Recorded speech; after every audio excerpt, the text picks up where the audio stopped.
Assalamualaikum warahmatullahi taala wabarakatuh. Ila hadrati Sayyidina Rasulillah sallallahu alaihi wasallam. Summa ila arwahi azwajihi wa dhurriyyatihi wa ashabihi wa tabi'in wa tabi'at tabi'in lahum bi ihsan ila yaumiddin.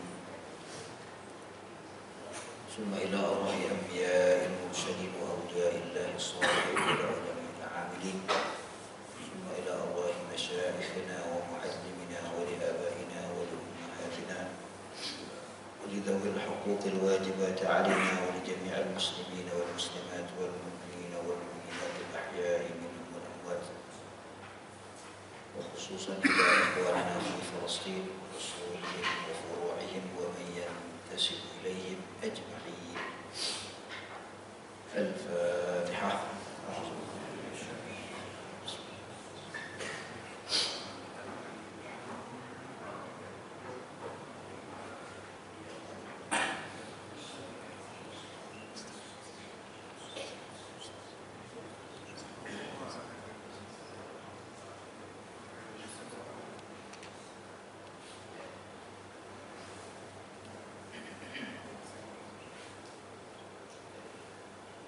أعوذ بالله من الشيطان الرجيم. بسم الله الرحمن الرحيم.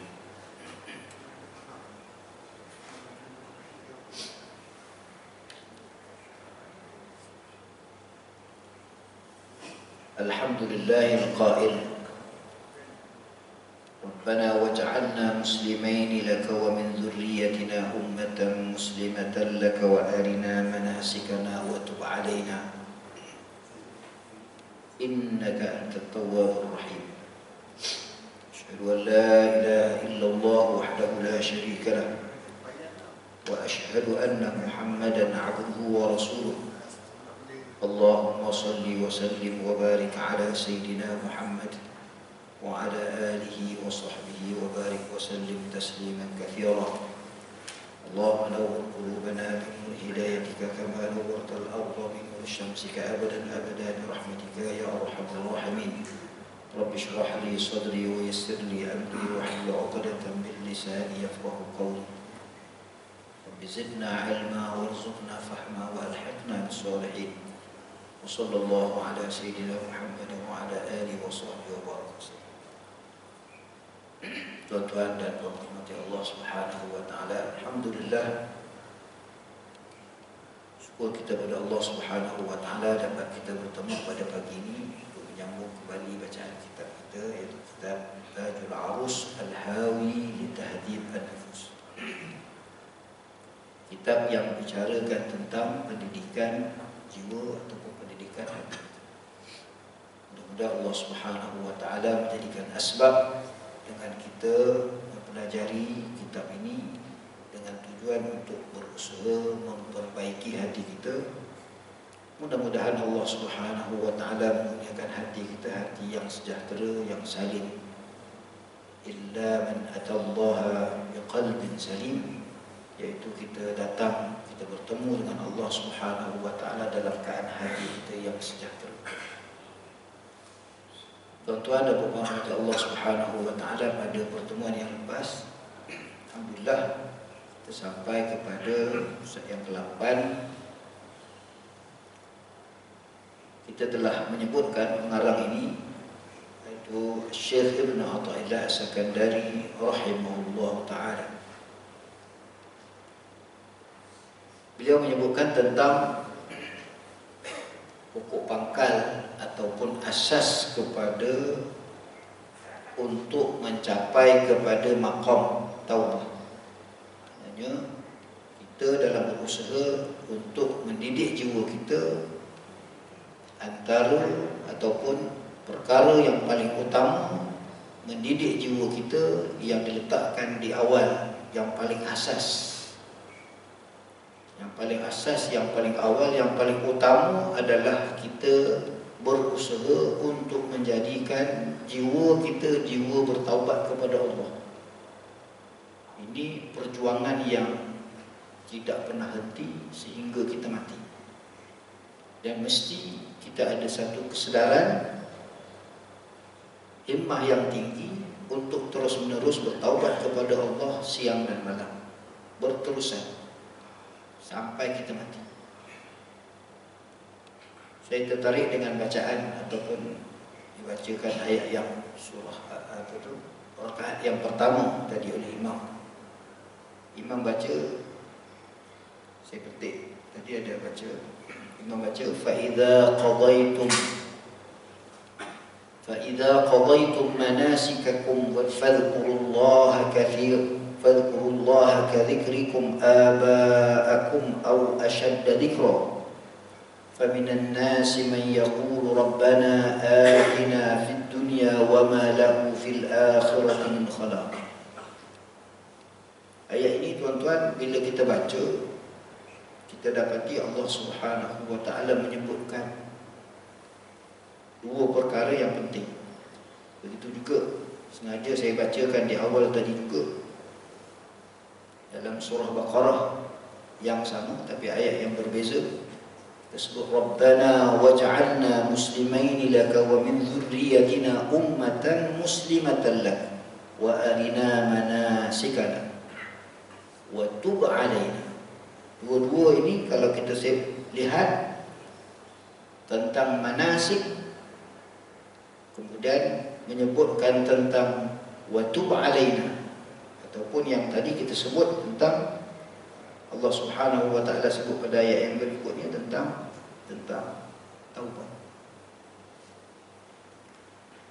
Asy-Syaikh Ibn Athaillah ni dia menyebutkan, kalau tuan-tuan masih ingat lagi pada pertemuan yang lepas, dia kata disebabkan berlakunya maksiat yang terus menerus tanpa taubat, itu disebabkan apa?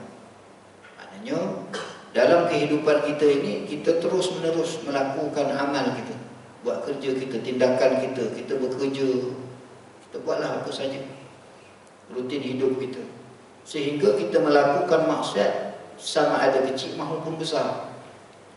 Kita terus menerus buat, kita lupa kepada taubat. Dan kita dah sebut sebelum ini, kita memandang bahawa kadang-kadang maksiat yang kita buat itu kecil, kita nampak macam tak ada apa-apa. Yang besar kita nampak kecil.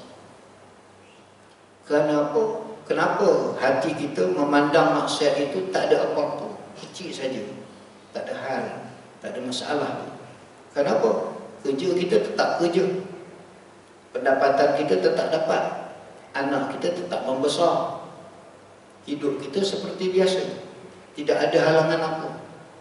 Kita rasa seperti biasa, kita bernafas dengan baik, kesihatan yang baik, makan sarapan kita biasa saja, makan minum kita, kehidupan kita seperti biasa.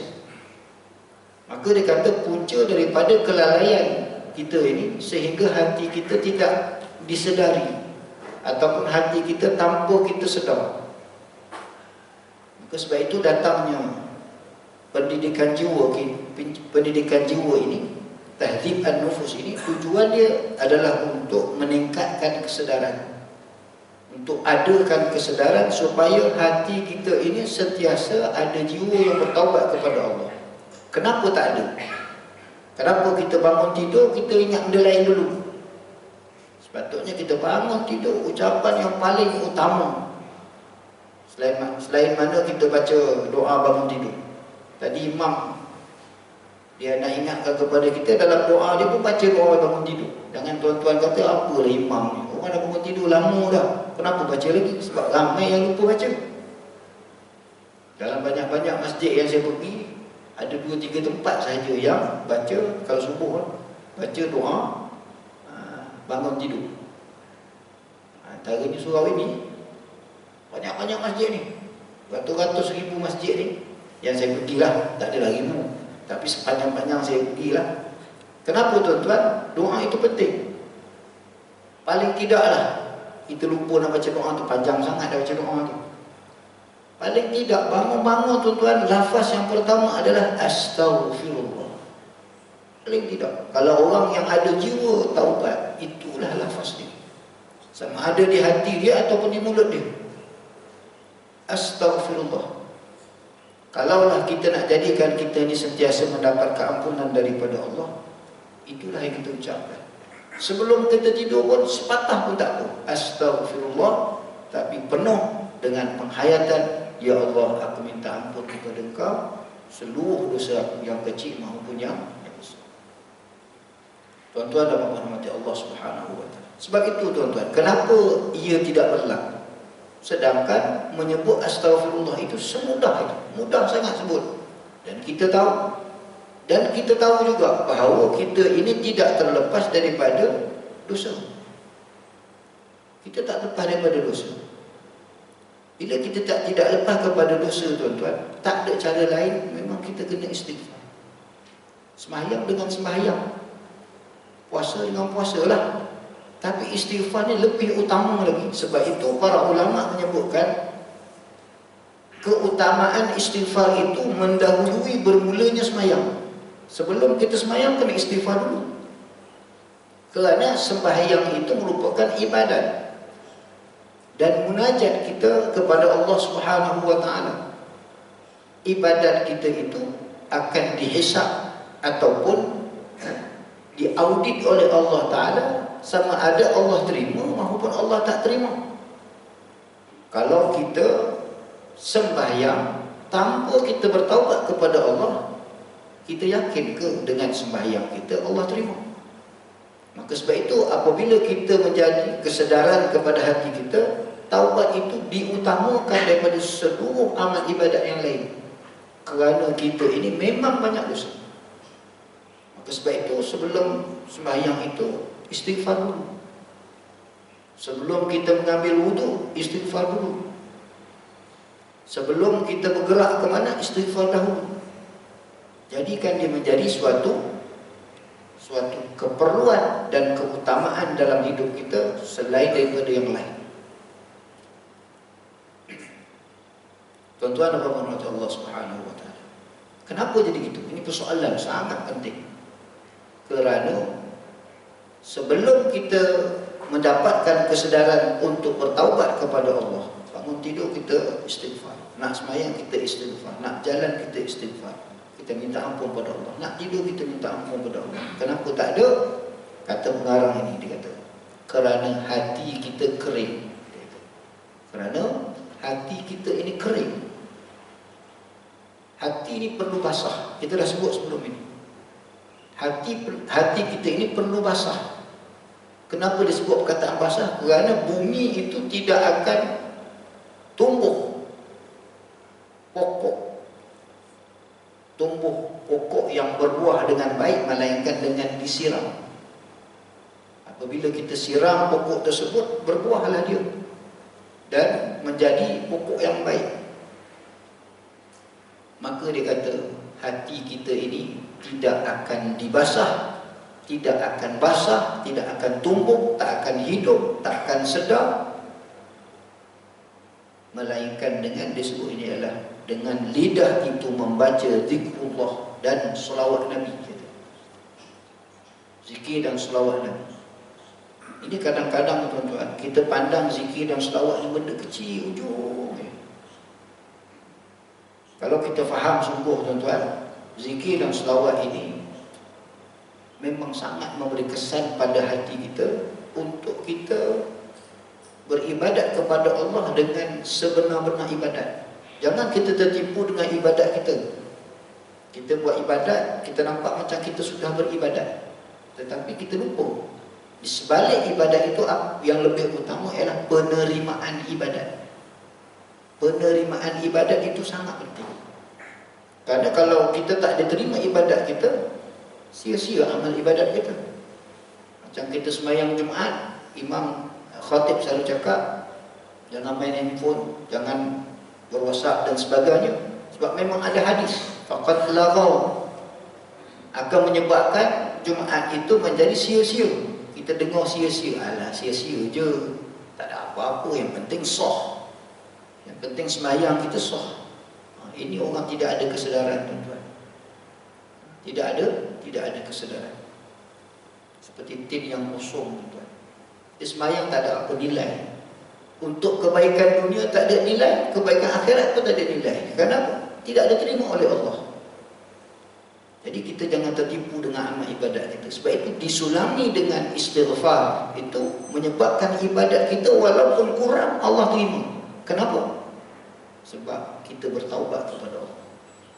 Maka dia katakan,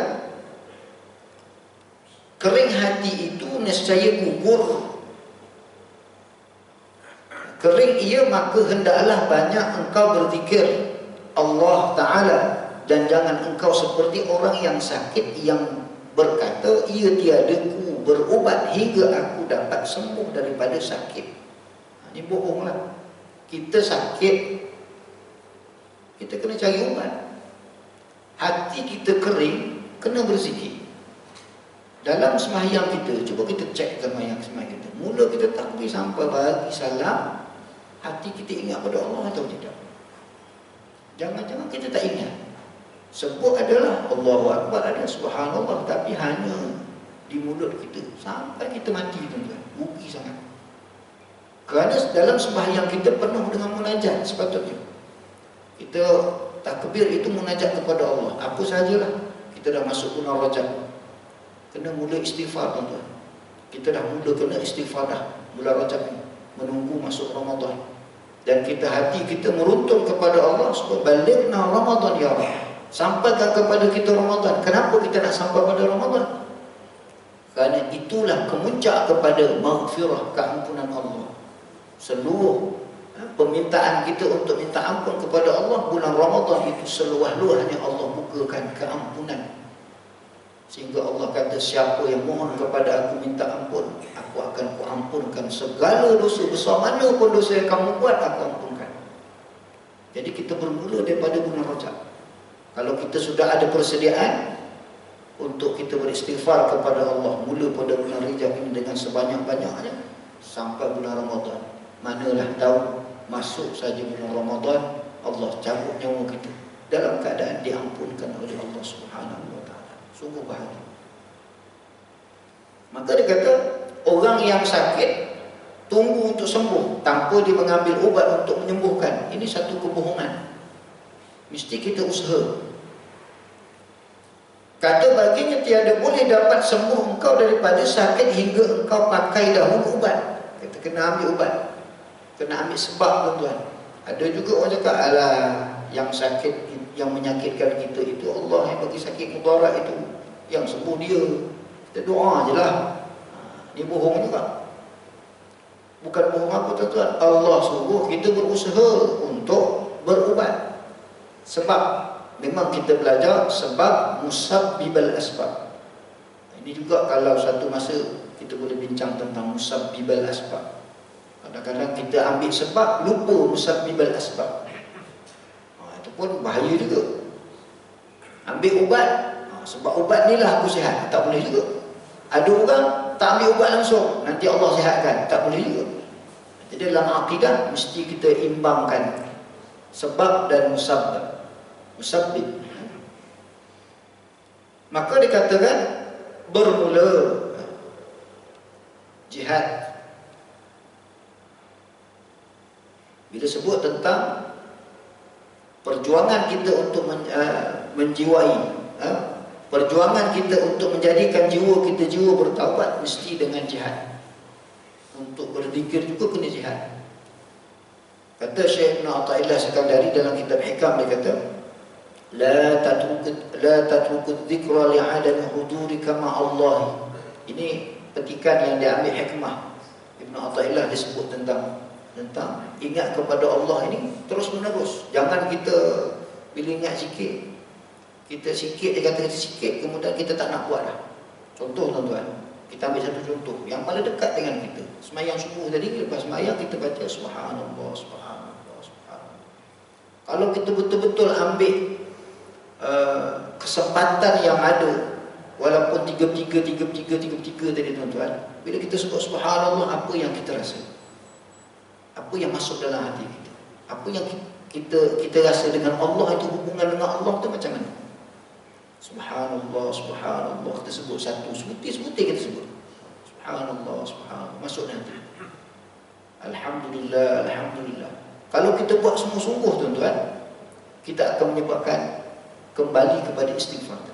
Kita kita akan bantah balik sebutan-sebutan subhanallah, alhamdulillah, Allahu akbar menyebabkan hati kita, ya Allah ampun dosa aku, ya Allah. Subhanallah, maha suci Engkau ya Allah. Alhamdulillah ya Allah, Engkau bagi banyak nikmat.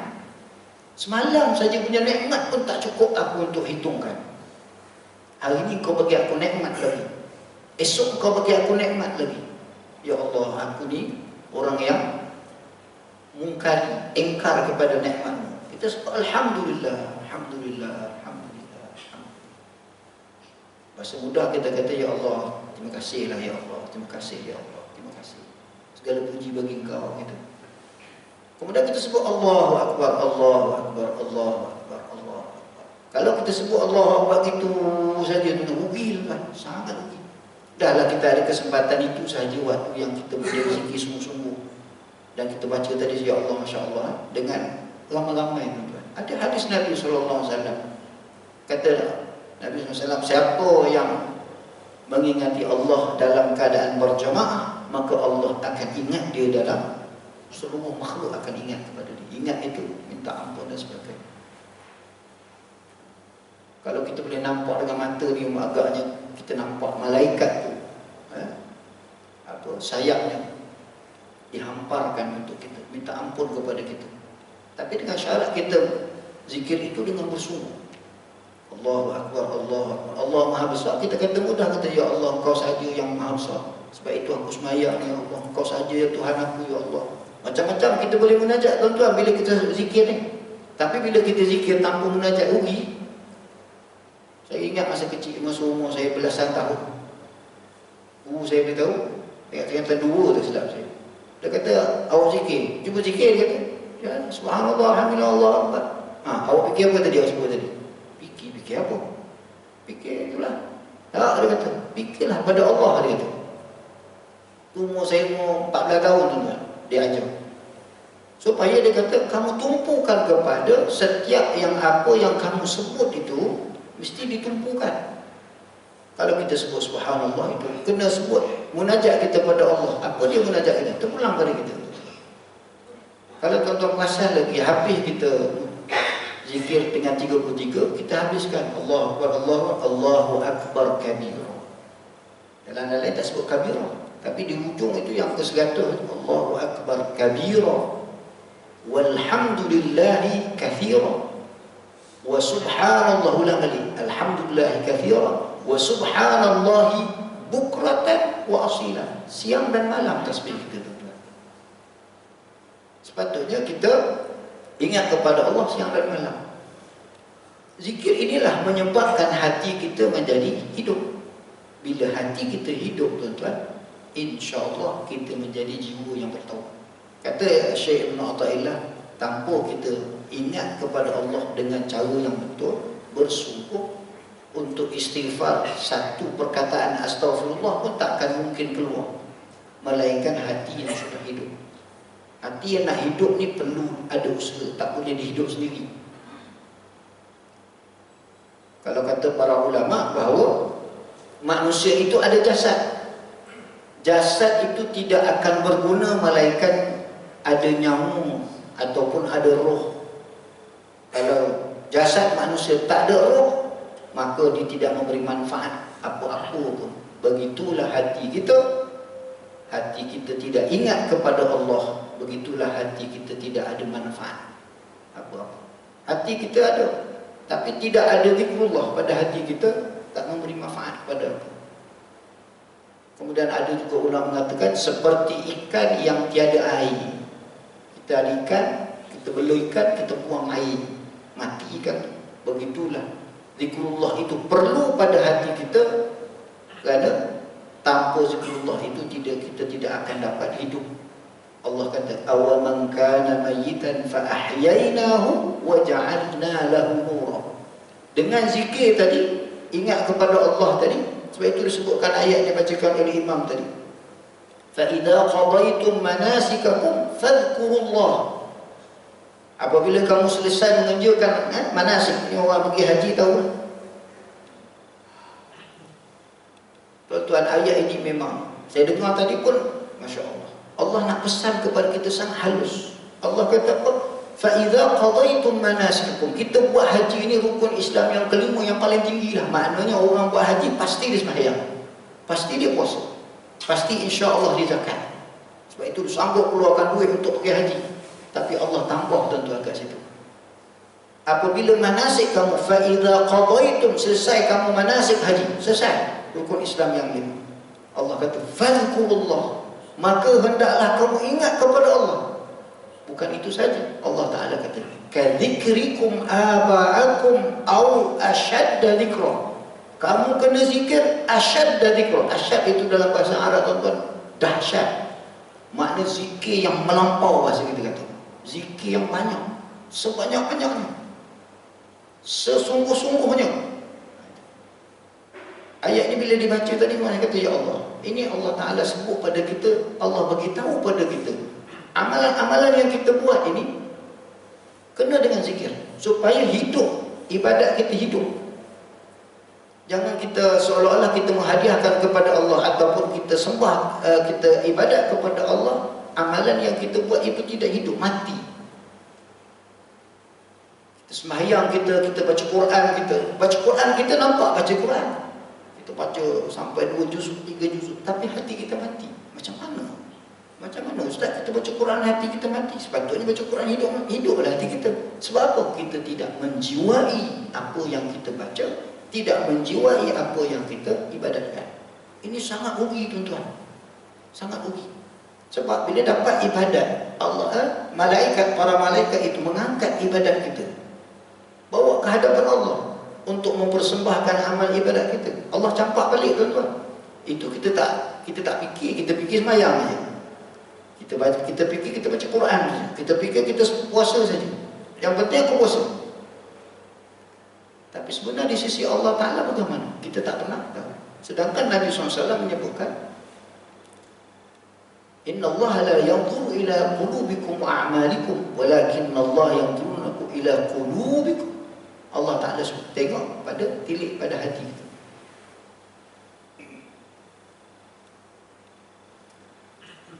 Maka dikatakan oleh ulama, dikatakan oleh Syekh Ibn Athaillah Sekandar, itu pentingnya zikir tuan-tuan, sangat penting.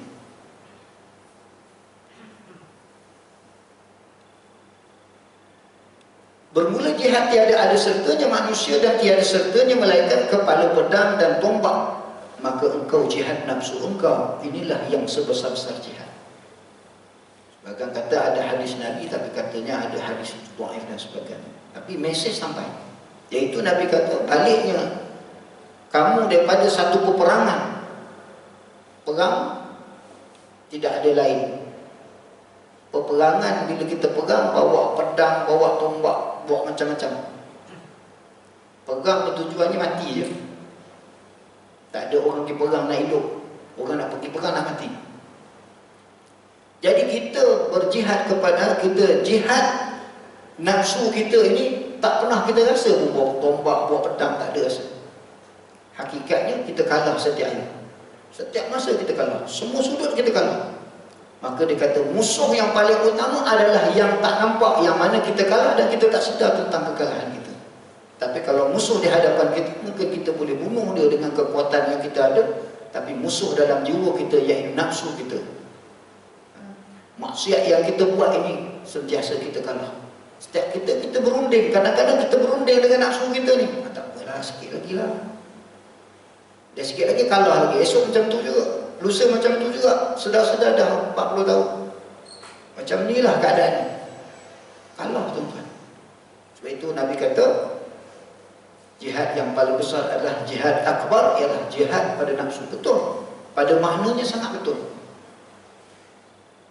Dan ketahui olehmu bahawasanya, ini bab perumpamaan, perempuan yang banyak mati anaknya tiada ada padanya hari raya, tetapi hari raya bagi seorang yang mengalahkan ia akan nafsunya tiada hari raya. Orang perempuan, ibu-ibu, kalau ada anak, mati anak dia. Ada 10 orang mati di Palestin tu tuan-tuan, semua anak dia mati. Kita anak kita bukan main lagi, berderet-deret anak kita, dahlah anak ramai, Kita herdik, kita maki hamun pula anak kita. Itu namanya tidak syukur terhadap nikmat. Di Palestin susah payah tuan-tuan nak hidupkan seorang anak. Begitu saja, mati kena bom, kena tembak. Hargai penghargaan itu yang Allah kurniakan pada kita. Maka dia kata, orang yang seorang ibu yang mati anak dia, cuba tanya ibu tu, ada tak hari raya bagi hari? Macam orang Palestin, ada tak hari raya bagi dia? Sehingga tu keluar tu lagu apa Tufuli tu. Bila hari raya kami? Tak ada hari raya. Kenapa? Kematian anak tadi menyebabkan dia tak boleh nak raya. Jiwa tak boleh nak raya. Orang lain boleh raya, tapi dia tak boleh. Begitulah dia kata, nafsu kita ini sentiasa menang dalam peperangan. Selalu mengalahkan hati kita. Kita selalu kalah pada nafsu kita. Bagaimana kita boleh bahagia? Bagaimana kita boleh ke sana kemari sedangkan hati kita sentiasa dikalahkan oleh nafsu kita? Sentiasa kita melakukan maksiat. Seolah-olah dia tanya pada kita, bolehkah kalian bergembira sedangkan dosa bertambah? Taubat tidak buat, dosa yang Allah tak ampunkan lagi. Boleh kamu berbahagia, boleh berhibur, boleh pergi sana, boleh pergi sini? Boleh ke dia kata begitu? Tapi disebabkan kita, jiwa kita ini tidak diterangi oleh cahaya Allah Subhanahu wa taala, kita rasa tak ada apa-apa. Kita rasa dosa tu lah dosa, kalau sekali lagi minta ampun selesai. Begitu teruk hati kita, kering hati kita. Sebab itu orang yang berhibur, yang hedonisme, berhibur tanpa ada hadnya, itu hatinya mati, sangat mati. Iaitu orang, para ulama hati yang hidup, setiap waktunya selawat dan zikir, tasbih tak lepas daripada tangan dia. Ingat kepada Allah setiap perjalanannya, tunduknya, diamnya. Kenapa? Dan hatinya hidup. Kenapa? Setiap saat yang diberikan oleh dia terasa bahawa Allah akan mengira setiap itu. Kita relax ya, buat itu, buat ini, hobi itu, hobi ini, macam-macam. Dahlah tengah semayang pun kita lupa Allah, luar semayang apatah lagi. Dan kita tak rasa ia satu kekejaman ataupun satu kemungkaran yang kita buat, pengkhianatan kita buat kepada Allah kerana tidak ingat kepada Allah. Dan Allah sangat marah pada kita kalau kita tidak ingat pada dia. Sebab itu Allah kata, wala takum minal ghafilin. Jangan sesekali kamu lupa kepada, jangan sesekali kamu jadi lalai. Kerana orang yang lalai, aku masukkan dia dalam neraka Allah. Itu pengamaran Allah. Tapi kita bila baca, kita rasa tak, bukan aku dah tahu, aku semayang. Tapi bila kita tengok semayang kita, lupa juga pada Allah. Teruk kita ni tuan-tuan. Sebab itu jalannya tidak ada, melainkan istighfarlah kita kepada Allah. Sebab kita ini banyak kurang, banyak sangat kurang. Maka tidak ada hari raya.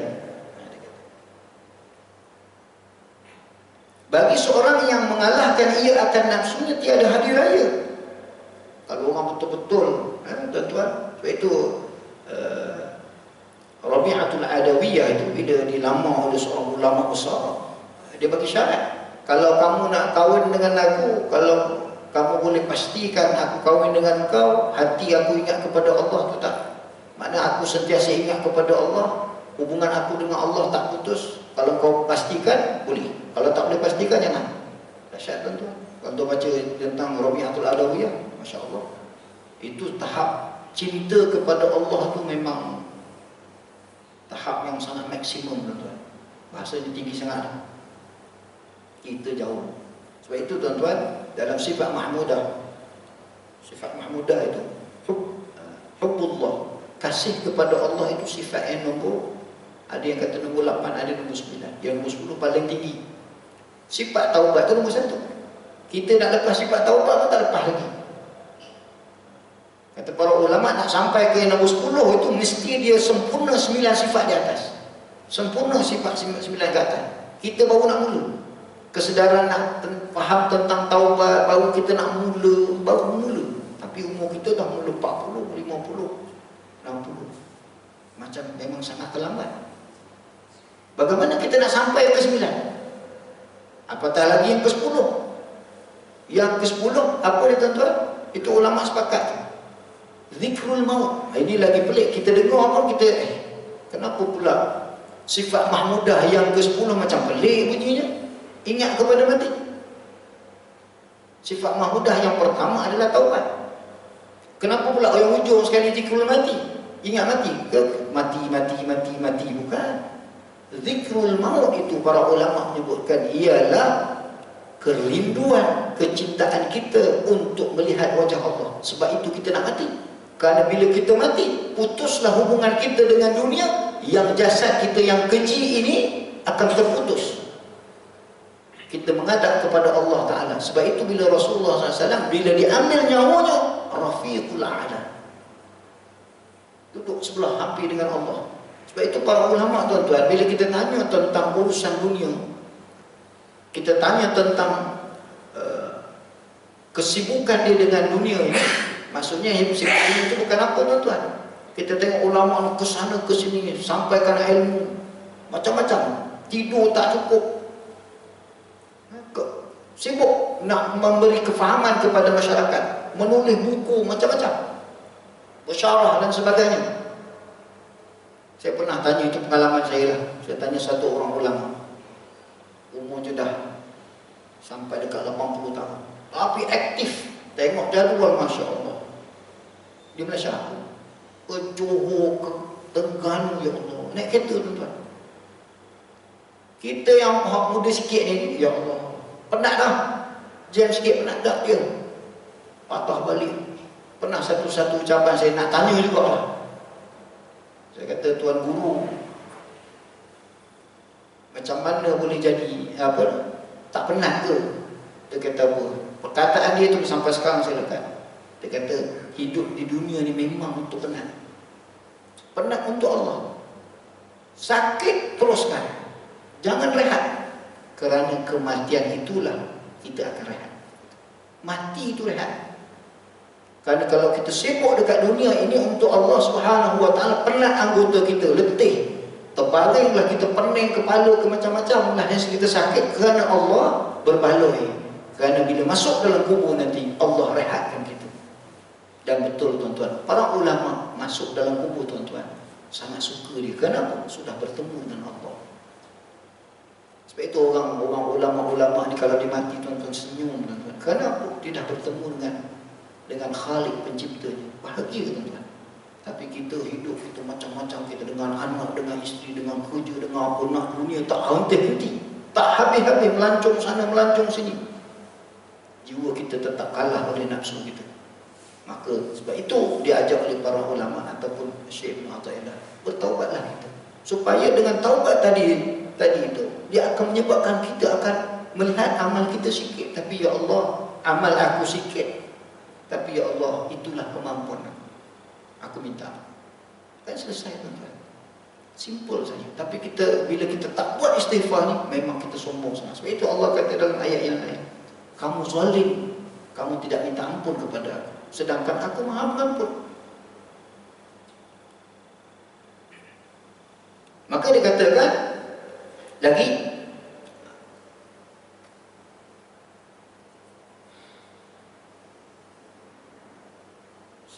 telah lalu setengah mereka itu atas rumah rahib. Hanya cerita kan, hikayat. Ketika dahulu, ialah orang Yahudi dulu, zaman mereka berpegang kepada Taurat itu, mereka tu ulama lah, mereka tu rahib. Ulama Yahudi ketika itu, bukan sekarang tuan-tuan, jangan cakap sekarang, yang dulu, yang mereka beriman kepada Allah satu ketika dahulu. Maka berkata ia baginya, ya rahib, ada orang tanya dia, apa juga waktu hari raya yang demikian itu, apa yang menjadikan mereka kamu menghari raya, kamu berhari raya? Kita tanya ulama lah, apa hari raya? Hari raya itu macam mana? Maka berkatalah rahib itu, ulama itu jawab, adalah hari raya mereka itu pada hari mengampun Allah atas dosa bagi mereka itu. Hari raya kita bila Allah ampun dosa kita, tuan-tuan. Itu dalam bulan Ramadan kita minta sungguh. Aitukum minan nar. Bila Allah ampun dosa kita, kita selamat daripada masuk dalam neraka Allah. Maka begitulah tuan-tuan, bila mana kita menjadikan kita sudah ada terdetik untuk menjadikan jiwa kita jiwa bertaubat kepada Allah, tuan-tuan, itu satu kebaikan yang amat sangat, rahmat Allah. Kemudian kita terus satu step ke satu step, wajibkan pada kita untuk istighfar berapa kali ke, tapi dengan sungguh. Begitu juga dengan zikir tadi, kita sebut di awal tadi, mesti kita kena buat dengan sungguh. Walaupun sepatah kita sebut, walaupun 2 patah kita sebut. Tapi kalau kita sebut sampai 1000, tapi kosong saja, rugi. Sangat rugi. Jadi imam membaca itu, Allahumma a'inna ala dzikrika wa syukrika wa husni ibadati. Kita sebenarnya nak minta taubat pada Allah, nak jadi jiwa taubat dan jadi orang yang sentiasa ingat kepada Allah, mesti kita kena minta dengan Allah. Ya Allah, a'inna ala dzikrika. Wahai Allah, aku ni kurang taubat, kurang berzikir, kurang macam-macam. A'inna, ya Allah, tolong aku ya Allah. Tolong aku supaya aku boleh bertaubat padamu. Tolong aku supaya aku boleh ingat kepada Engkau. Kalau Allah tak tolong, macam mana kita nak ingat? Ya Allah, tolong ingatkan aku. Ya Allah, tolong sedarkan aku. Itu kena minta. Begitu juga contohnya kita menuntut ilmu macam ni. Kita belajar, kita baca kitab, kita dengar kuliah atau sebagainya, kita pun kena minta, terlintas dalam hati kita, ya Allah, aku nak menuntut ilmu supaya ilmu itu dapat manfaat dunia dan akhirat. Kena minta, Allahumma zidna ilma warzuqna fahma. Tambah ilmu dan juga faham. Ada orang tambah ilmu tak faham-faham pun ada juga. Sebab itu Allahumma zidna ilma warzuqna fahma. Ada satu lagi syarat, wa alhiqna bisalihin. Ya Allah, kurniakan kepada aku dapat bertemu dengan orang-orang yang soleh. Itu pun juga menjadi doa. Kalau itu jumpa dengan orang soleh, mudah-mudahan Allah Ta'ala golongkan kita dalam golongan orang soleh, dan Allah himpunkan kita di akhirat esok dengan golongan soleh. Sama lah kita berzikir tadi, tuan-tuan. Saya terlintas, kita sebut subhanallah sama-sama tadi, tuan-tuan. Saya dengar sama-sama gitu. Kata-kata, ya Allah, saya terlintas hati kata, ya Allah, di akhirat esok, ya Allah, kalau inilah tasbih yang kami sebut dengan penuh hati kami, Kau himpun esok di akhirat esok, himpun kami di syurga esok, kami berzikir kepadamu sama-sama. Sebab apa? Kami buat amalan yang sama. Memang Allah sebut dalam Quran, tuan-tuan, di dunia kita ini kita ada kawan, yang mana kawan kita, kita beramal sama-sama. Allah akan tanya kawan kita, di mana kawan-kawan kamu yang lain? Ya Allah, kita cari tak jumpa. Kata Allah Ta'ala, kamu selamatkan dia dulu masuk dalam syurga. Kenapa? Kamu dulu bersama-sama ingat kepada aku. Kamu bersama-sama pergi majlis ilmu. Kamu sama-sama zikir pada aku. Maka aku selamatkan kamu. Tengok, tuan-tuan. Maka tadi saya terlintas begitu. Mudah-mudahan Allah Subhanahu Wa Ta'ala masukkan kita duduk dalam majlis ini, majlis ilmu dengan majlis zikir kita sebagainya. Allah himpunkan kita di akhirat. Mana kita tahu dalam banyak-banyak amal ibadat yang tadi Allah terima. Selamat kita, tuan-tuan. Jadi begitulah, tuan-tuan. InsyaAllah kita akan sambung lagi pada pertemuan yang akan datang. Kita sambung lagi. Selepas ini dipanjang hikayat-hikayat itu. InsyaAllah kita akan sambung berkenaan dengan tentang perkara yang boleh mendatangkan mudarat dan binasa di atas disebabkan oleh dosa-dosa kita, sama ada dosa kita yang kecil maupun yang dosa kita yang besar. Jadi setakat ini sahaja dahulu. Mudah-mudahan Allah Subhanahu Wa Ta'ala kurniakan kita kebaikan yang banyak, sempurnakan amal ibadat kita, supaya mudah Allah Subhanahu Wa Ta'ala kurniakan kita menjadi Allahumma ja'alna minat tawabin wa ja'alna minal mutatahhirin wa ja'alna min ibadika shalihin. Wa sallallahu ala sayyidina Muhammad wa ala alihi wa sahbihi wa baraka wa sallam. Alhamdulillahi rabbil alamin.